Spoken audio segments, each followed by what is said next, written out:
un salarial, l'importance était excessive. Il faut quand même que vous écoutiez ce que je dis et que vous ne vous contentiez pas d'accuser comme vous le faites. Si vous trouvez que des personnes qui ont été promues ne le méritent pas, bah, prenez vos responsabilités. Qu'est-ce que vous voulez que je vous dise? Les promotions ont été faites par le maire et par une commission du personnel qui agit en son âme et conscience. Je ne veux pas me défausser, mais je n'en faisais pas partie. Par contre, il y a des services, une direction générale qui fait des propositions, retournez-vous vers elle. Ce n'est pas non plus pour me défausser, mais votre critique est un peu déplacée.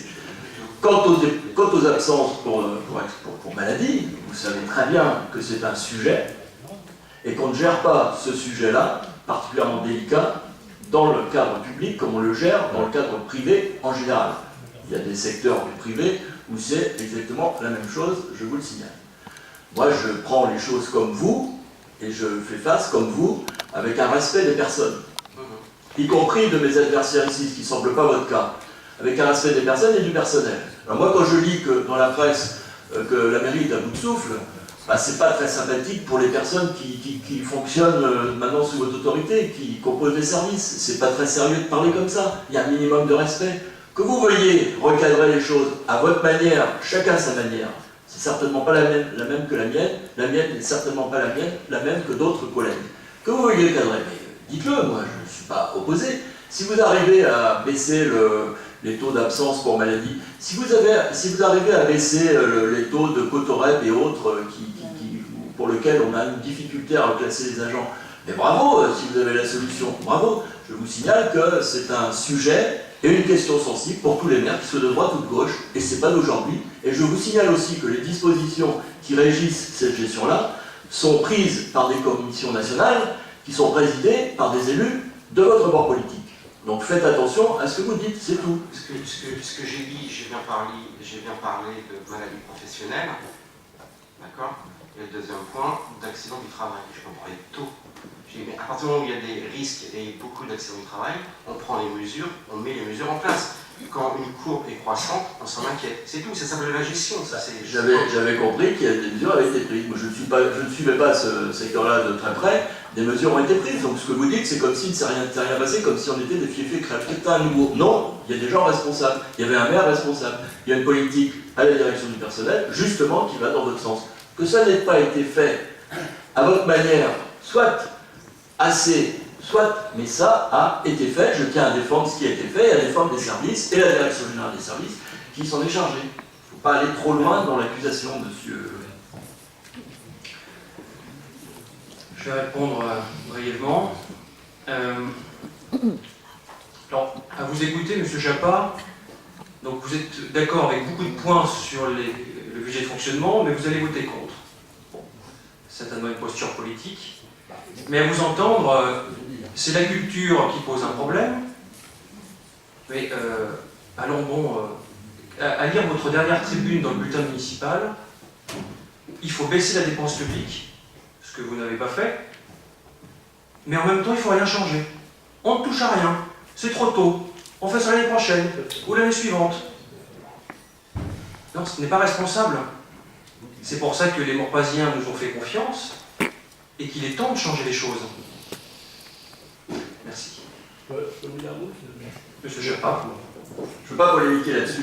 Vous commencez à prendre l'habitude de caricaturer, enfin vous continuez à caricaturer ce que je dis. Vous devriez écouter ce que j'ai dit et positiver sur ce que je viens de vous dire, sur ce que j'ai approuvé dans la déclaration de M. Daubenas, plutôt que d'extraire ceci. Oui, je suis contre le fait que vous fassiez des coups sombres, brutales, immédiatement, alors qu'on pouvait les faire un peu plus tard et que vous pouviez utiliser cette année pour modifier les choses comme vous le souhaitez. On aurait approuvé ou pas approuvé, ça c'est un autre débat, mais au moins on n'était pas obligé. Les dispositions avaient été prises contrairement à ce qui a été dit tout à l'heure et avant, dans la préparation de ce budget, pour qu'il n'y ait pas besoin de procéder à ces coups sombres, brutales, tout de suite, et en particulier pas la culture. Et je maintiens ce que j'ai dit suite à l'exposé de M. Daubenas. Très bien. Monsieur Le Gaïnel.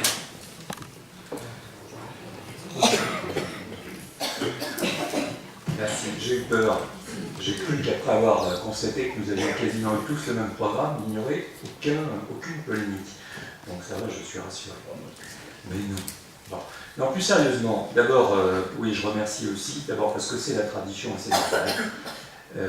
les services. Et alors, pardonnez-moi, mais j'ai un énorme problème. Dit-on Monsieur Dognin ou Monsieur Donien? Voilà, il me semblait bien. Monsieur Donien, je vous félicite d'autant plus que rétrospectivement, j'ai quelques souvenirs anciens pour moi, j'en ai eu des sueurs froides quand j'ai manqué mon premier budget.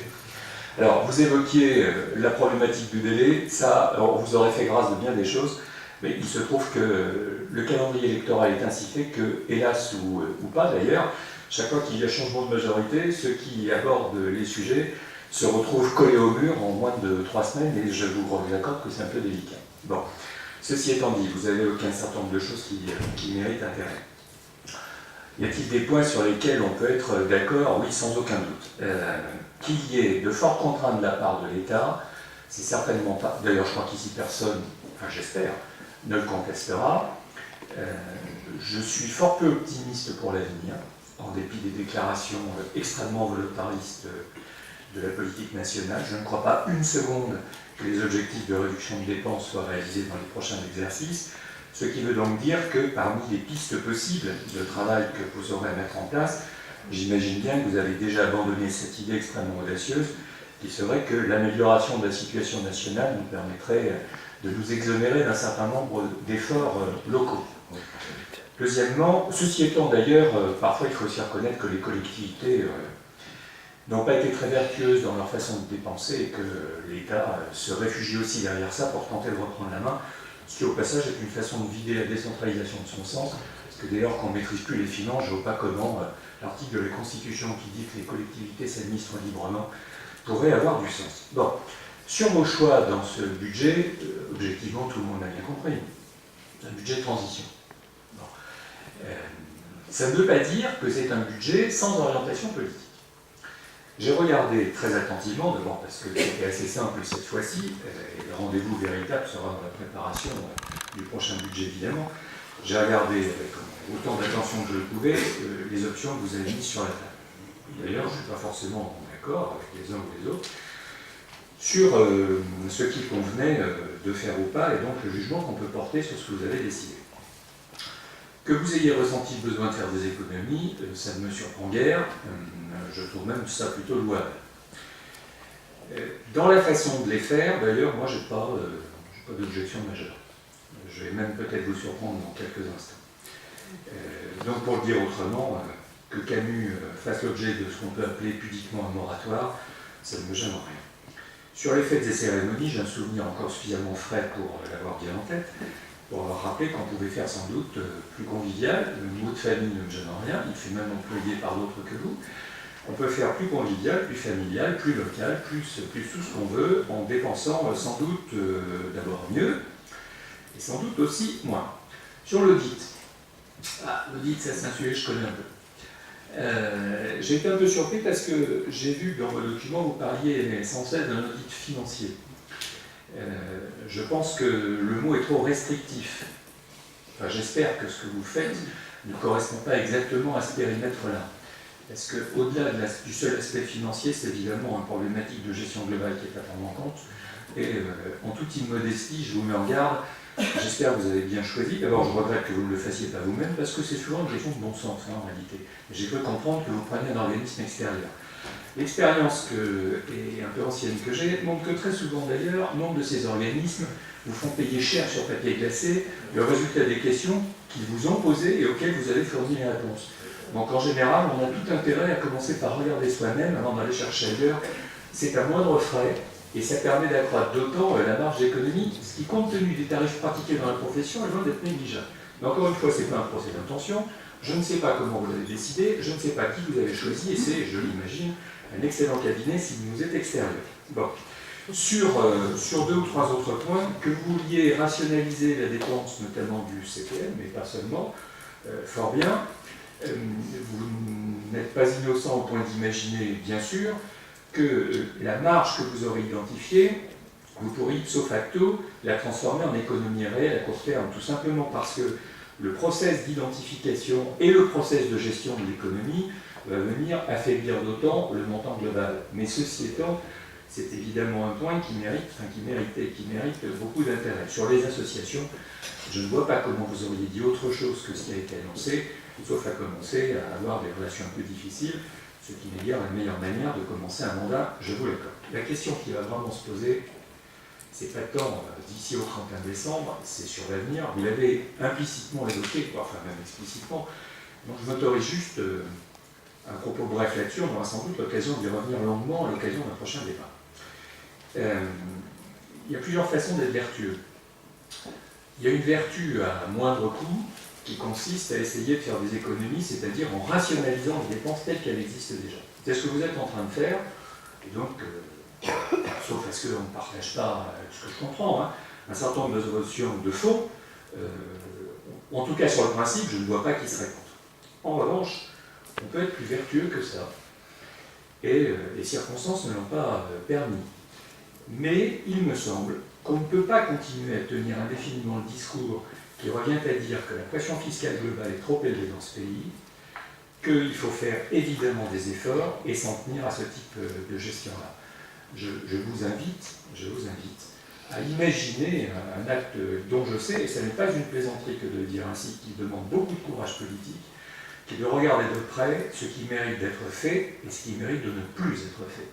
Et non pas seulement ce qui mérite d'être mieux fait ou fait différemment. Je pense que dans cette ville comme ailleurs, il y a un moment où il va falloir considérer que l'empilement successif, quelles qu'aient été les colorations politiques des majorités, ça va bien. Nous ne pouvons plus nous permettre un certain nombre de danseuses, nous pouvons encore nous permettre l'essentiel, j'espère que ça durera, mais rien n'est garanti. Et donc, dans cette perspective, si d'aventure un jour vous annonciez que vous proposiez qu'un certain nombre d'éléments de dépenses soient remis en question, en tout cas, je n'y serai pas défavorable par principe, bien au contraire. Voilà, alors vous découvrez les contraintes de la gestion, enfin vous les découvrez dans le cadre de cette gestion publique, je vous souhaite bien du plaisir parce que vous verrez qu'elles sont plus nombreuses qu'on ne le croit, et souvent d'ailleurs, telle qu'ait été la sincérité des propos de campagne, elles viennent drôlement amoindrir les capacités lorsqu'il s'agit de les mettre en œuvre. Mais ce qui veut dire, pour conclure, que par définition, comme lors du dernier débat sur le montant de vos indemnités, difficile de se prononcer farouchement pour un budget qui correspond à une ligne politique, mais en tout cas, il n'aura pas mon opposition, ni sur la partie du fonctionnement, ni sur la partie de l'investissement. Le vrai débat est à venir, et encore une fois, je vous le dis parce que je commence à avoir passé l'âge de faire semblant. Je pense qu'il va falloir vraiment s'atteler à cette question du qu'est-ce qui mérite véritablement d'être fait, c'est-à-dire financé, sinon nous ne réglerons pas véritablement les questions. Voilà. Évidemment, pardon d'avoir parlé à mon nom propre, mais ce propos vaut pour Nicole Malaquin qui n'avait cédé son pouvoir, étant absente pour des raisons familiales que vous connaissez pour beaucoup. Je vous remercie. La parole est à Michel Leroy. Ensuite à Christian Guillaume. Oui, je voulais apporter un témoignage à M. Chapard. D'abord, vous me permettrez un trait d'humour. Notre ami Sylvestre a fait une présentation avec compétence, ce qui prouve que l'alternance n'exclut pas la compétence. Et on a découvert un certain nombre de choses qui nous mettent devant des réalités aujourd'hui. Et mon témoignage est le suivant. L'équipe majoritaire qui vient d'être élue est composée essentiellement de membres de la société civile, actifs encore ou dans certains cas retraités, j'en fais partie. Peu d'entre nous sont habitués au fonctionnement des collectivités locales. Ce que j'espère, c'est que nous allons, je suis même absolument convaincu que ça sera le cas, nous allons nous habituer au fonctionnement des collectivités locales, et ce que j'espère, c'est que nos réflexes de responsables d'entreprise restent très affûtés tout au long de notre mandat. Et c'est avec des réflexes de responsables d'entreprise, certains d'entre nous ont tenu des responsabilités importantes, mais y tiennent encore, que nous avons tenu toutes les observations qui ont été faites ce soir. Et voyez-vous, M. Chapat, dans une entreprise, si on avait découvert au début de l'année 2014 que les frais de fonctionnement, dont les frais de personnel 2012-2013, n'avaient pas fait l'objet de restrictions plus catégoriques en prévision de la baisse des dotations de l'État, je pense que le responsable du poste en question a pu se faire du souci. Vous avez conclu tout à l'heure que nous rentrions dans une situation avec un résultat 2013 plutôt favorable. Facialement, c'est vrai. Ce que nous avons vu sur le tableau tout à l'heure, si on s'en tient aux chiffres, avec un résultat positif qui permet de refaire une notation d'investissement, une mieux rentrée dans l'année 2014, facialement, c'est vrai. Mais si on fait ce qu'on appelle un trend de tendance des frais 2011, 2012, 2013, sachant pertinemment que les dotations de l'État allaient baisser, Là, le travail n'a pas été fait. Et ce n'est pas une situation de confort comme celle que vous avez présentée tout à l'heure, fin 2013, que nous le connaissons, c'est une situation de contrainte, difficile pendant toute notre mandature, il faut bien en avoir conscience. Donc je ne souhaiterais pas, j'espère que personne ici ne restera sur la remarque que vous avez faite quand on a terminé les comptes 2013. Alors, maintenant, quant à la dotation de l'État, je rejoins très globalement les propos de M. Guérinel.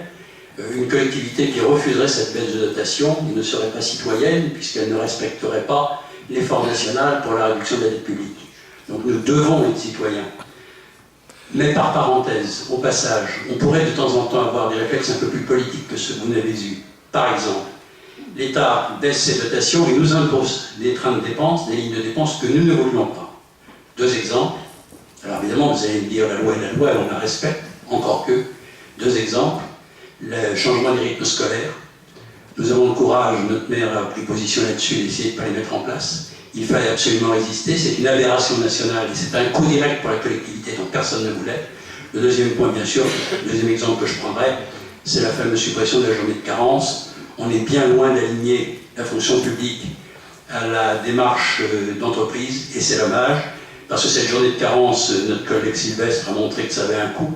Et vous savez très bien que ça c'est le coût direct. Le coût indirect, c'est qu'on a fait tomber ce qu'on appelle dans l'entreprise le paravent aux absences du lundi.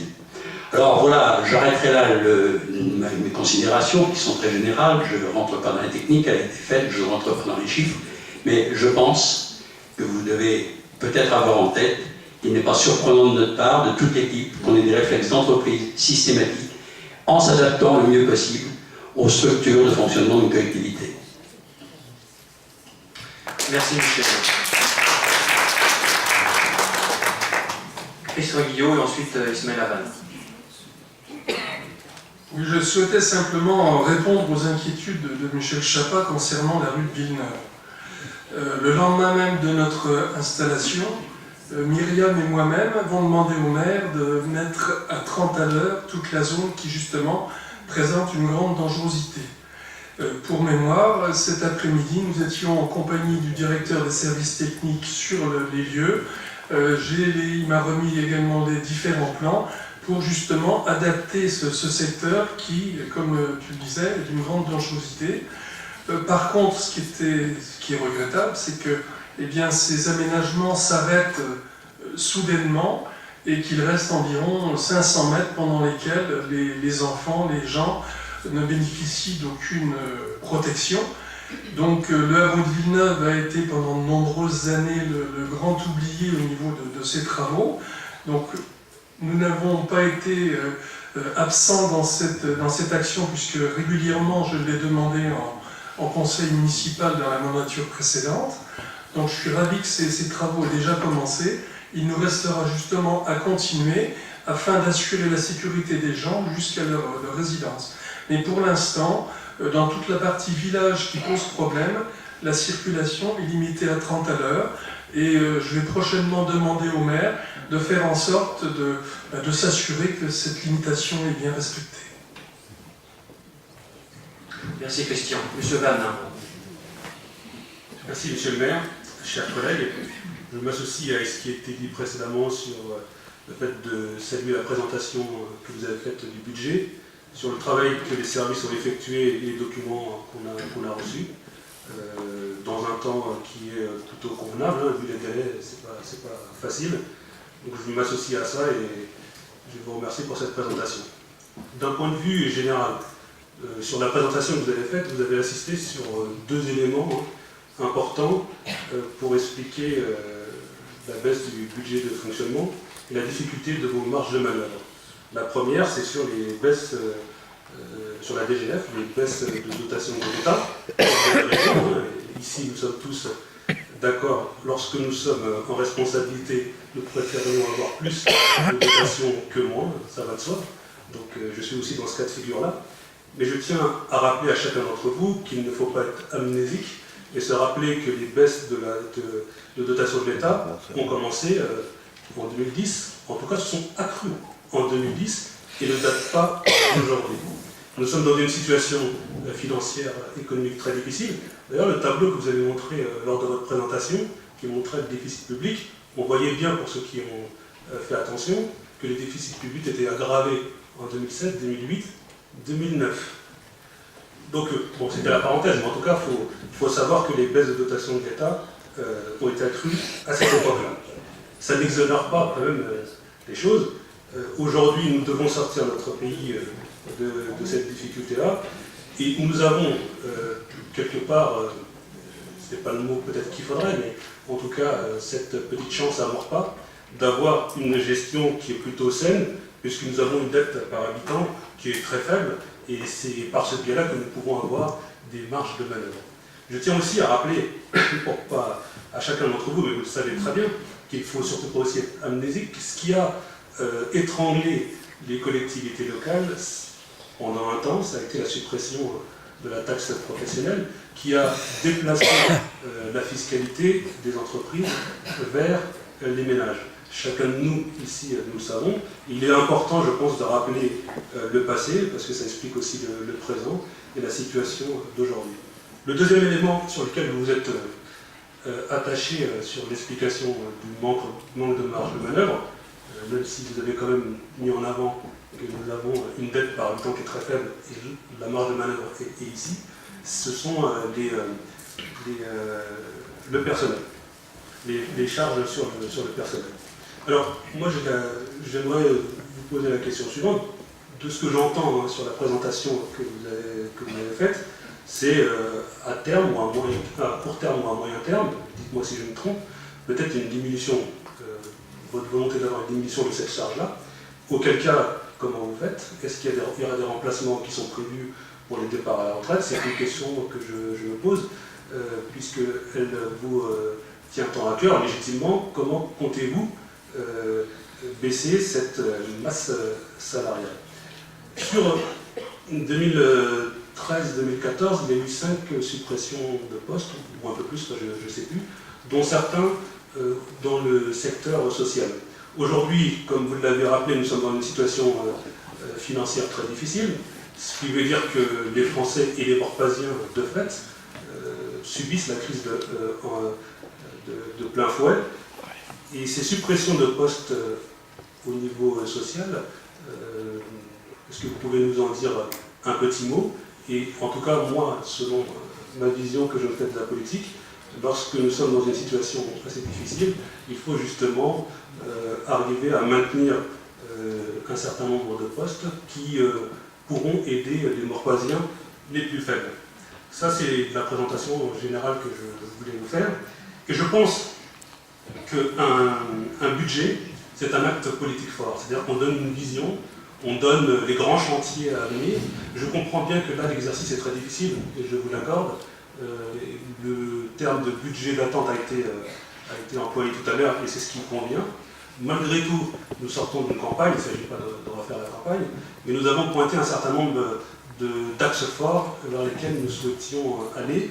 Je pense par exemple à l'attractivité économique. Aujourd'hui, lorsqu'on fait un budget, on doit mettre en avant justement tout un ensemble de dispositifs qui permettent de faire vivre l'activité économique. La solidarité, c'est quelque chose qui me tient à cœur. Hein. C'est entre guillemets mon ADN, mais pas que. Nous avions proposé un glissement de la taxe d'habitation vers la taxe foncière. Donc c'est un geste qui permet de soulager certaines familles. C'est notre vision aussi de la solidarité. Je ne vois pas dans votre budget cette partie sur taxe foncière. Oui, pardon, taxe foncière.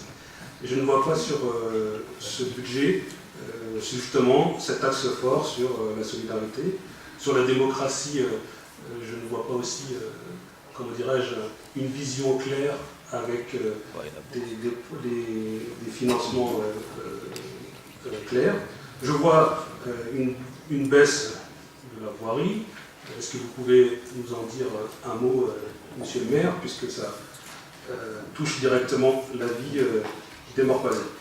Donc, nous ne voterons pas ce budget, vous l'aurez compris, parce que tout au long de la campagne, nous avons axé notre campagne sur le développement économique, sur beaucoup plus de solidarité. Donc nous ne nous retrouvons pas sur ces grands axes-là.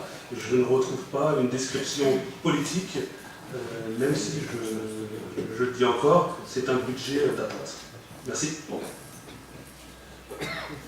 Alors, sur le dossier du social, vous parliez du personnel sur le module social, pouvez-vous préciser, parce qu'on n'a pas saisi ce que vous souhaitiez Les exprimer. documents que j'ai lus, en fait, il y a eu une baisse, une suppression de postes entre 2013 et maintenant. 5 postes ont été supprimés, dont certains postes au social. Et j'aimerais que vous... Justement, c'est moi qui vous pose la question, que vous m'en disiez un peu plus. Et la question que je vous posais à travers aussi la masse salariale, c'est qu'on a bien compris que la masse salariale est très importante. De ce que je comprends, c'est un souhait, vous me dites si je me trompe, hein, un souhait de votre part de voir cette masse salariale baisser. Comment comptez-vous vous y prendre? Monsieur Wann, je pourrais le voir. Il ne faut pas toujours assimiler une gestion des ressources humaines par des suppressions de postes. Et je ne suis absolument pas dans ce système politique. Parce que, comme je disais tout à l'heure, c'est qu'il est important de bien comprendre le fonctionnement, quel qu'elle soit public ou privé. En un mois, j'ai pu observer et pointer des dysfonctionnements, mais liés à un système. Voilà. Donc, ce qui va être mis en place très rapidement, c'est un audit, mais pas par un cabinet extérieur, monsieur le criminel, un audit interne des modes de fonctionnement par service. Ça, c'est un premier point, parce qu'il est important quand même de bien se rendre compte comment fonctionnent les services, pourquoi et quelle recommence vérifier. Il y a aussi de l'absentéisme, pour X ou Y raison. Par le social, ça peut être aussi, quand on regarde la pyramide des âges, des gens qui sont aussi en fin de carrière, qui fatiguent sur des postes parce que c'est des fonctions pénibles. Donc la pénibilité du travail, il faut aussi la prendre en ligne de compte. Donc il faut aussi bien regarder l'absentéisme dans certains postes et de voir comment on peut y remédier. Un autre point qui est très à la mode, mais pourtant l'ayant pratiqué à diverses reprises sur d'autres fonctions, c'est l'ergonomie du travail. L'ergonomie du travail, ça passe aussi, comme nous avons indiqué dans les investissements, par des postes informatiques avec tout un système de logiciels qui sont efficients et efficaces. Quand j'ai vu qu'au CCAS, sur le portage et l'aide à domicile, tout était fait à la main, c'est en 2014, c'est incompréhensible. Parce que cette personne qui est pleine de bonne volonté, elle a envie, elle, plutôt que de passer 4 heures à compter des fiches, elle a plutôt envie de lier un petit peu la relation qu'il y a avec les personnels qui vont voir les personnes âgées. Voilà. Ça, c'est pour un point de détail. Et puis, sur la voirie, il y a aussi les gens qui balayent. Donc ça, c'est l'ergonomie de travail. Donc déjà, lorsque nous allons avoir l'écueil de tous les fonctionnements des services, nous allons pouvoir mettre en place un système d'équation entre les besoins, l'offre et la demande, les besoins des personnels, eux, leur souffrance aussi au travail, parce qu'il y a la souffrance au travail, il y a des gens qui veulent peut-être arrêter de travailler dans des secteurs d'activité qui deviennent pénibles. Et avant ça, après ça, nous verrons comment nous allons nous orienter. Ça, c'est un premier point. Deuxième point, c'est qu'il y a aussi des effets mécaniques. Lorsque la culture a été revue, il y a donc forcément des gens vacataires qui ne seront pas repris. Donc ça c'est aussi une baisse des coûts de fonctionnement au niveau des ressources humaines. Voilà. Pour la partie sociale, comment Monsieur le maire va répondre. Pour les postes dont vous parliez, certainement entre le delta entre le CA 2013 et le budget politique 2014, il n'y a pas eu de réduction, ce sont des titulaires qui sont partis et qui ont été remplacés par des contractuels et qui ne figurent pas dans le tableau que vous avez. Voilà.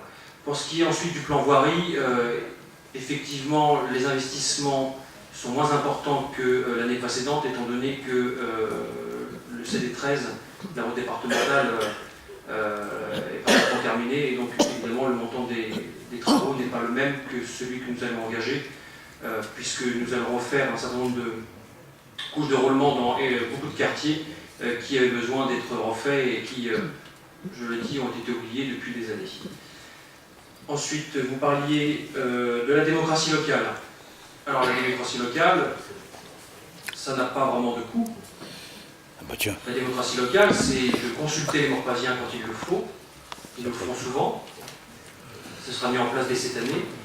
Nous avons budgété au sein de cette année une partie sur la modernisation du site internet de la ville, où nous allons mettre en place un certain nombre de modules qui vont permettre aux Morpasiens de s'exprimer sur un certain nombre de sujets.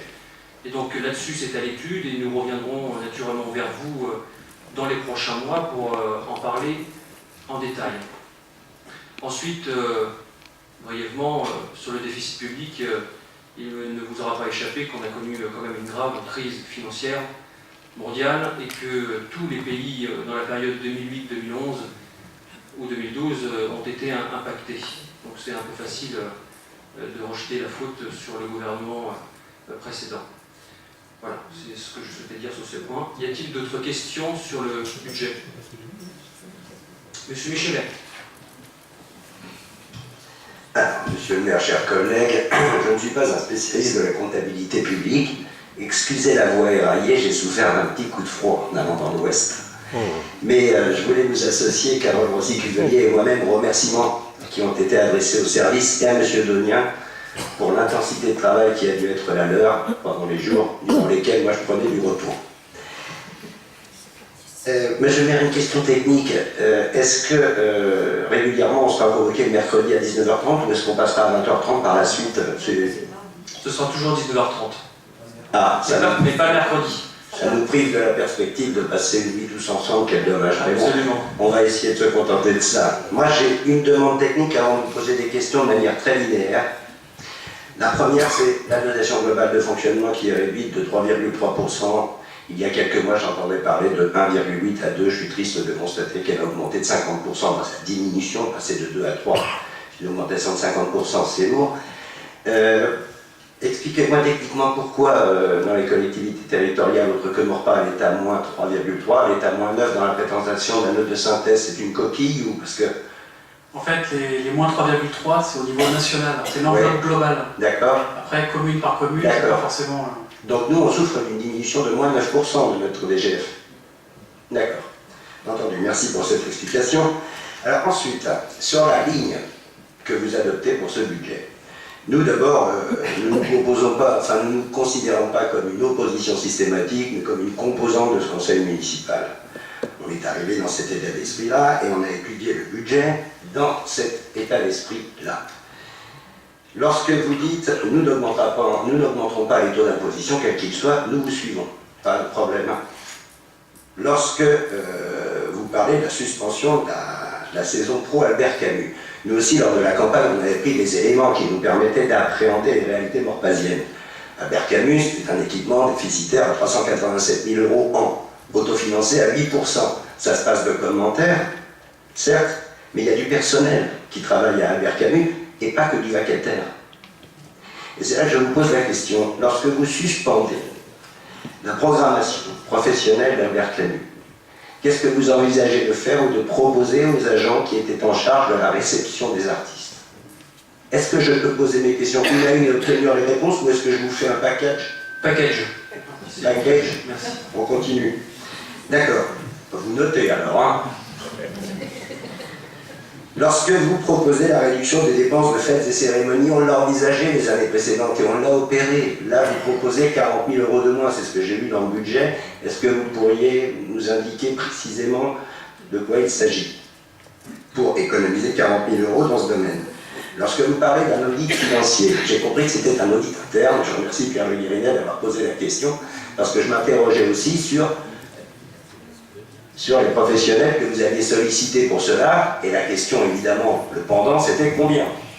Parce que des fois, on fait des audits financiers quand on a recours à des sociétés dont le coût est supérieur à la réalité d'économie. Donc il était intéressant de savoir cela. Mais vous me dites que c'est un audit interne, donc c'est vous qui vous en chargez de l'audit financier.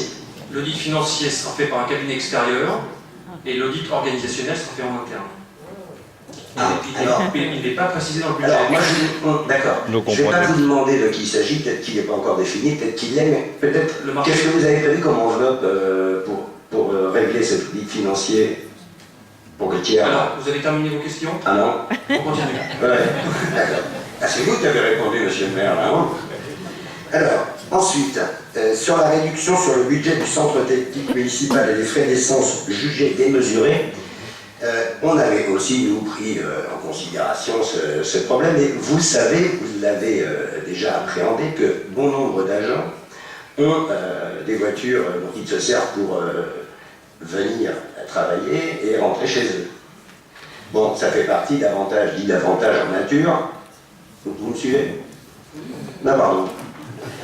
C'est parti. Et c'est vrai que dans la notion de développement durable qui s'applique à tous les domaines, en termes de ressources humaines, si on est dans la durabilité, moi je préférerais effectivement voir des choses inscrites au salaire des agents, puisque ça participe à leur retraite et on est dans la durabilité, plutôt que des avantages de cette nature-là.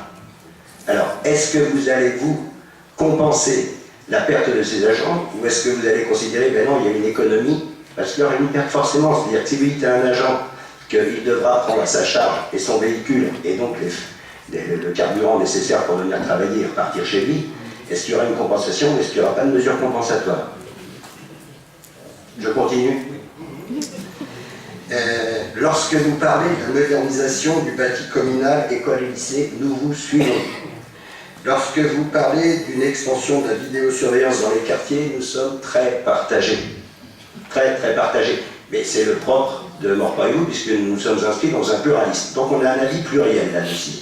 Moi, je suis revenu sur la vidéosurveillance. Au départ, j'avais un avis totalement opposé. Et puis, je me suis dit que la sécurité des biens, et surtout la sécurité des personnes, primait surtout. Et que la caméra pouvait avoir une utilité. Je pense que vous avez dû prendre connaissance des éléments concernant la sécurité sur la ville de Maurepas, et qu'on ne peut considérer que Maurepas n'est pas une ville de délinquance. Et que si l'on considère cela et que nous nous rejoignons sur cette analyse, nous devons en conclure qu'on est aujourd'hui encore à l'heure de la prévention, et pas forcément de la surveillance et de la répression. Et j'aurais préféré, moi, à cette mesure-là, une mesure en direction de l'accompagnement des jeunes, c'est-à-dire la création de médiateurs dits de tranquillité ou d'éducateurs de rue. Voilà, pour renforcer la police municipale, puisque vous aviez prévu de le faire. Lorsque vous parlez de la remise à hauteur des équipements publics, à savoir des écoles et des équipements sportifs, qu'est-ce que vous avez par exemple pour le centre nautique, une remise à hauteur? C'est noté. Je termine. Lorsque vous parlez de la remise en état des voiries, vous avez une diminution de 30 000 € par rapport au budget réalisé sur ce que vous prévoyez. Lorsque vous êtes dans la dotation d'équipement au groupe scolaire, vous avez dit que c'était une de vos priorités, on partage cette priorité, mais vous êtes à moins 20 000 € par rapport au réalisé. Alors, est-ce que vous allez faire mieux avec moins d'argent que ce que nous faisions? Moi, je vous le souhaite, parce qu'encore une fois, je ne m'inscris pas dans une opposition systématique, mais j'ai besoin de l'éclairage de vos réponses pour pouvoir ensuite vous signifier notre positionnement quant au budget que vous nous proposez ce soir. Merci. Merci, monsieur Lec. Je vais donner la parole à Erwan Legal pour les points sur Albert Camus, sur les voitures également.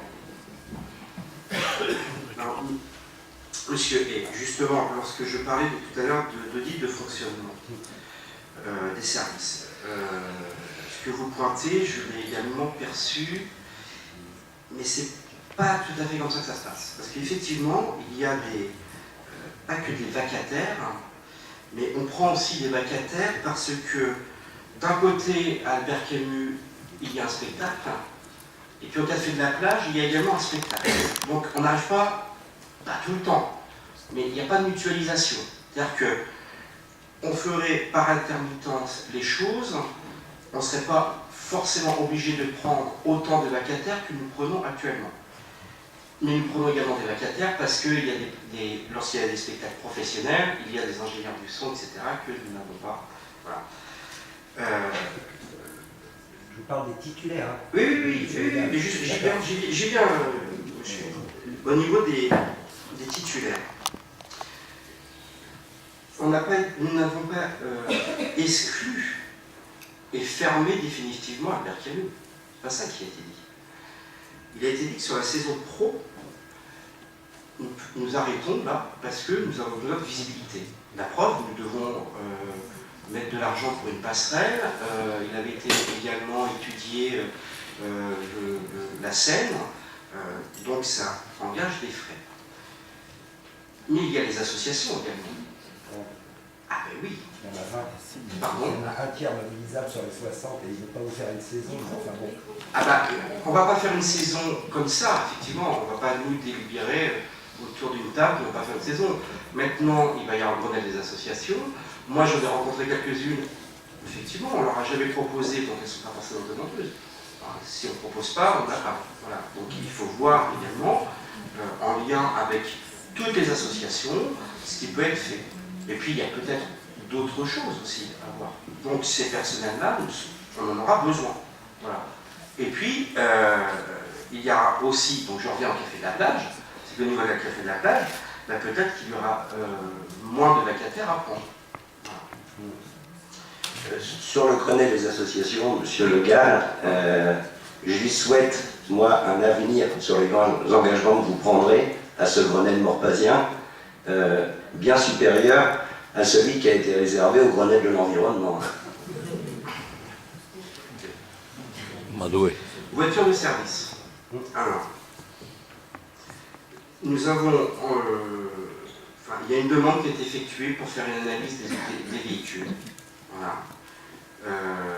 Avec une corrélation entre la législation et pour ma part aussi l'équité. Voilà. Oui, l'équité, parce que je pense qu'on appelle voiture de service ici parce que c'est politiquement correct. On est quand même, on glisse un peu des voitures de fonction, certains, on est d'accord. Donc vous avez raison qu'on ne peut pas enlever les choses comme ça brutalement, mais il faut étudier aussi la question dans son ensemble, parce que il y a réellement besoin de véhicules pour certaines fonctions, pour d'autres un peu moins. Moi j'ai fait l'étude sur le nombre de kilomètres parcourus par les données qu'on m'a données à l'année. C'est vrai que lorsqu'on va plus de 100 km par jour avec un véhicule, il y a une grosse question à se poser. Voilà. Merci Monsieur Le Gall. Madame Brochet, vous souhaitez rajouter quelque chose? Merci. Je vous rassure, il y aura une saison culturelle, bien évidemment. Nous allons juste réorienter le projet culturel. Nous allons faire un peu plus d'animation culturelle et d'action culturelle. Nous allons promouvoir et diffuser très largement ce que les associations peuvent nous donner. Il y a un territoire très riche sur Maurepas et nous allons donc nous appuyer dessus. Concernant fêtes et cérémonies, je vais vous donner juste un budget. Fête de la ville, 100 000 €. Nous avons décidé de le diviser par 2. Voilà. Merci. Fête du quartier. Merci Véronique. Myriam, pour la sécurité.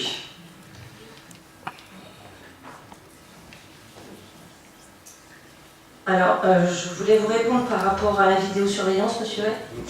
Donc, effectivement, notre souhait, ça a été de développer la vidéosurveillance. Ça va être fait, mais pas dans le mois à venir, on va dire, tout en sachant que la vidéosurveillance est quand même financée à 40%. Voilà. Et que qui dit vidéosurveillance n'empêche pas prévention. Hein. Il faut savoir aussi que si on a souhaité ça, c'est qu'on a eu quand même beaucoup de remontées par rapport aux Morpasiens qui se sentaient en insécurité. Nous avons rencontré avec monsieur le maire la semaine dernière, il y a de gros soucis dans un quartier, Nous avons rencontré le commissaire. Oui, nous ne sommes pas à Chicago, mais il se passe quand même des choses, notamment entre 21h et le soir et 1h du matin. Voilà. Donc nous avons aussi rencontré ces gens-là pour essayer de trouver un médiateur, comme vous avez dit, un animateur, enfin je ne sais plus c'est le terme exact que vous avez. Voilà. Donc si on peut dire, nous sommes sur, c'est dans les tuyaux, voilà. Nous sommes en train d'essayer de rencontrer des jeunes respectables et respectés, voilà, au sein de ces quartiers-là, pour essayer de construire quelque chose avec eux. Voilà. Donc la vidéosurveillance n'empêche pas quand même la prévention. Hein. Voilà. Avant tout, on prévient, bien entendu. Merci. Sur l'audit financier, il était budgété une enveloppe de 20 000 €. Elle peut être, ça peut être beaucoup moins. Donc on a lancé le marché et on attend le retour des offres sur cet audit. Et bien sûr, nous reviendrons vers vous sur ce sujet. Concernant la remise à hauteur, c'est l'ensemble, en tout cas, de l'amélioration du bâti communal, tant dans les écoles, tant dans le sport. Et nous nous laissons le temps cette année, parce que là, nous n'avions que 15 jours, pour établir un plan pluriannuel sur la mandature, pour bénéficier de subventions aussi. En tout cas, nous pourrons les obtenir et faire un état des lieux vraiment général de toutes les écoles et de tous les bâtiments sportifs. Vous savez, monsieur Hay, qu'on a pas mal de soucis avec la piscine, par exemple. Voilà, donc qui va être un des enjeux de l'avenir. Et donc naturellement, on se laisse cette année pour faire les choses correctement, avec recul et responsabilité. Voilà. Avez-vous d'autres questions sur le budget? Oui, la dernière. Monsieur Hay. Excusez-moi, c'est la dernière. Même si la réponse que vous me faites, monsieur le maire, concernant la remise à hauteur des équipements ne me satisfait pas totalement, c'est pas un éclairage suffisamment fort pour que j'y vois clair là-dedans, ne le prenez pas mal, je ne peux pas vous en vouloir étant donné le délai qui vous était imparti. En revanche, je me retourne vers monsieur Donien. Vous avez fait référence à un moment donné à la masse salariale à Morpa comparée à des villes équivalentes. Et vous avez dit c'est 55-56% du budget et pas 65%. Je vous ai bien entendu. Et donc le bon exemple serait dans la moyenne pondérée. Et puis un peu plus tard, dans votre exposé, vous avez parlé d'endettement. Vous avez reconnu que l'endettement à Morpa était faible, 330 € par habitant. Il faut savoir quand même qu'un nourrisson de 2 mois est endetté à 330 €, parce que je trouve totalement hypocrite l'estimation du taux d'endettement. Vous le savez, monsieur Donien comme moi, ce n'est pas les foyers fiscaux qui sont estimés, c'est toute la population. Bon, lorsque on fait des comparaisons de taux d'endettement et qu'on ne met pas en regard de cela, vous me concéderez la capacité de remboursement des collectivités concernées, ce n'est pas une analyse totalement objective. Mais là n'est pas mon propos. Lorsque vous dites la moyenne pondérée d'endettement, elle est 3 fois supérieure en France, rejoignons-la. Est-ce que vous êtes sûr que ce soit le bon exemple à suivre?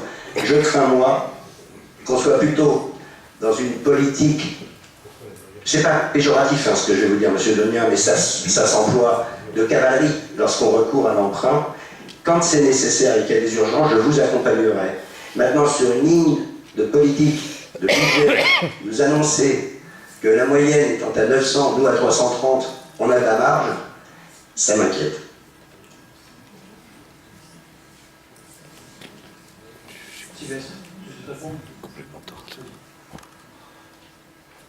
Non, c'était juste pour donner des ratios, monsieur. Il n'y a pas de, l'objectif n'est pas de prendre un emprunt demain de 10 millions d'euros.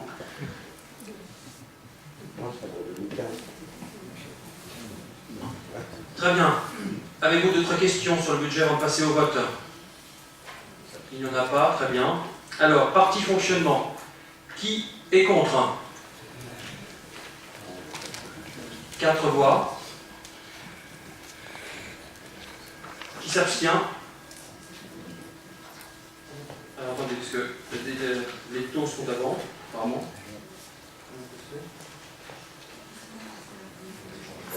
On va passer sur les taux, excusez-moi. Pas dans l'ordre. Alors, fixation des taux des impôts locaux, comme vous le rappelez Sylvestre, ils n'ont pas augmenté cette année, dans un souci de bonne gestion de responsabilité, et c'est un engagement de campagne. Alors, nous allons, donc pour la taxe d'habitation, 12,85%, taxe sur le foncier bâti 19,50% et taxe sur le foncier non bâti 92,59%. La part de la taxe d'habitation a été la part départementale de la taxe d'habitation a quant à elle été transférée à la commune des Étangs, qui est de 6,13%. Voilà. Nous allons procéder au vote. Déjà, avant s'il y a des questions. Monsieur Van. Non, c'est pas une question. C'est juste la base ayant augmenté, l'engagement de campagne, on peut dire ce qu'on veut, hein, les impôts ils augmentent. Puisque la base augmente, même si les taux vous ne les augmentez pas. Alors, c'est ce que disait Sylvestre tout à l'heure dans l'explication du budget comité 2014. Oui, les taux communaux n'augmentent pas. Les bases, elles, ont été augmentées par le Parlement, votées par la majorité socialiste. Donc, en effet, les impôts locaux vont augmenter pour les Parisiens, mais ce ne sera pas la faute de la majorité municipale. Voilà. Monsieur. Qui a baissé les taux. Je trouve cette remarque étonnante, non pas tant parce que la hausse de cette année relève d'un pouvoir qui n'est pas franchement à droite, mais parce qu'on fait toujours semblant d'oublier une chose quand on veut être dans une opposition, mais vraiment une opposition, c'est qu'en réalité, les bases sont calculées simplement pour neutraliser le taux d'inflation tel qu'il est estimé. Et si on ne le fait pas, ça veut dire que ce n'est pas l'impôt qui augmente, c'est l'impôt qui diminue. Alors on peut être parfaitement pour la diminution de l'impôt, je suis pour, sauf qu'encore il faut s'en donner les moyens et ne pas accuser les uns ou les autres de pratiques que par ailleurs on pratique dans d'autres lieux. Monsieur Van. C'est juste pour la clarté. Un engagement de campagne, je n'ai pas de polémiquer, hein, c'est juste pour repréciser les choses. Effectivement, lorsqu'on dit un engagement de campagne et qui écrit « j'augmenterai pas les impôts », et qu'en définitive ils augmentent, je dis que c'est pas un engagement de campagne. Les impôts locaux, le taux, et c'est pour ça qu'on l'avait précisé dans notre programme, le taux des impôts locaux n'augmente pas. C'est la base votée par le Parlement qui augmente, sur laquelle se basent les taux des impôts locaux. C'est ça? Il n'y a qu'à baisser le taux. Donc, c'est tout simple. Les taux des impôts locaux n'augmentent pas. Il fallait le baisser. On vous le propose ce soir en délibération, les taux des impôts locaux n'augmentent pas. C'est clair. Monsieur Beck.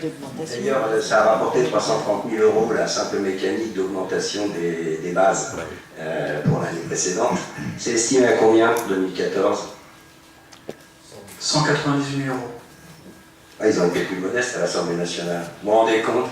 Une municipalité UMP qui bénéficie d'une mesure prise par une majorité socialiste. C'est pas beau ça. On est dans le pluralisme. Hein. C'est fantastique. Alors, y a-t-il d'autres questions?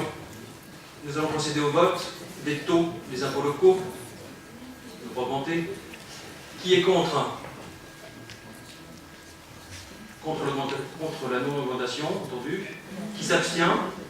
Qui ne prend pas part au vote? Adopté, merci. Budget primitif 2014, on y passe. Section fonctionnement. Qui est contre? 4 voix. Qui s'abstient? 2 voix. 3 voix. 4. Adopté, je vous remercie. Attribution des subventions et avenant aux conventions pour les...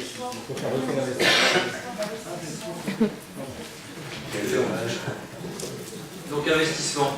Nous passons au vote. Pardonnez-moi. Qui est contre?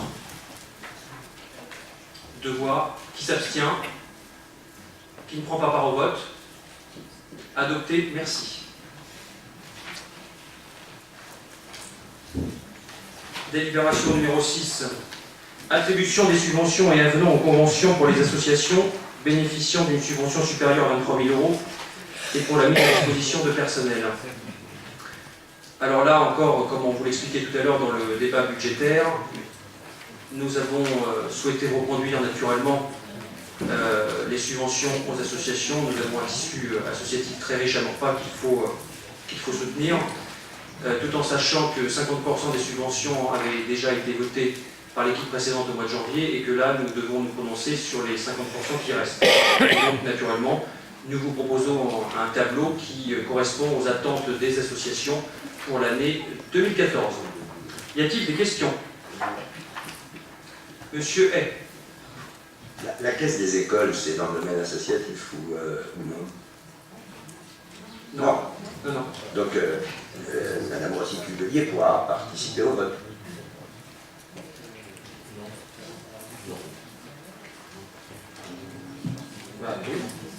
Oui. Oui. Oui, bien sûr. Je précise que pour le vote des subventions des associations, je demanderai aux élus naturellement qui font partie des bureaux de ces associations ou qui en sont membres en tant qu'élus de ne pas participer au débat et ni au vote. Alors, justement, oui, monsieur Hay. Une question là-dessus. Qui ne vote pas, à la limite, ça je peux le concevoir, mais qui ne participe pas au débat, c'est quand même un petit peu dommage, parce que sans les personnes les mieux renseignées sur le fonctionnement, est-ce qu'on ne pourrait pas pondérer un peu la mesure que vous prenez là, et bénéficier... Comment ça, non? Monsieur Hay, les élus ne participent pas au débat et au vote dans les organismes ou les associations dont ils sont membres, comme l'Office municipal des lieux de la culture, l'Action Mopti, tout le reste, oui, il n'y a pas de souci, on peut participer au vote, au débat. Comme ça se fait d'habitude. Monsieur Chapa. C'est une mesure de protection juridique, hein. C'est pas une interdiction, c'est une mesure de protection. Donc il ne faut pas que, il vaut mieux pas participer au vote quand on est membre d'une structure qui reçoit une subvention que nous votons. Voilà. J'ai bien compris ça. J'avais bien compris ça. Le simple fait de ne pas participer au vote, ça garantissait juridiquement les choses. On pouvait quand même tolérer que les gens qui soient les mieux instruits de ce conseil municipal dans ces organismes puissent participer à un débat pour éclairer. Bon, naturellement, les règles ont été 25 ans. En effet, c'est une protection juridique. Et que, naturellement, pour protéger les élus. Monsieur Chapa. Il y a une évolution des juges là-dessus, qui sont de plus en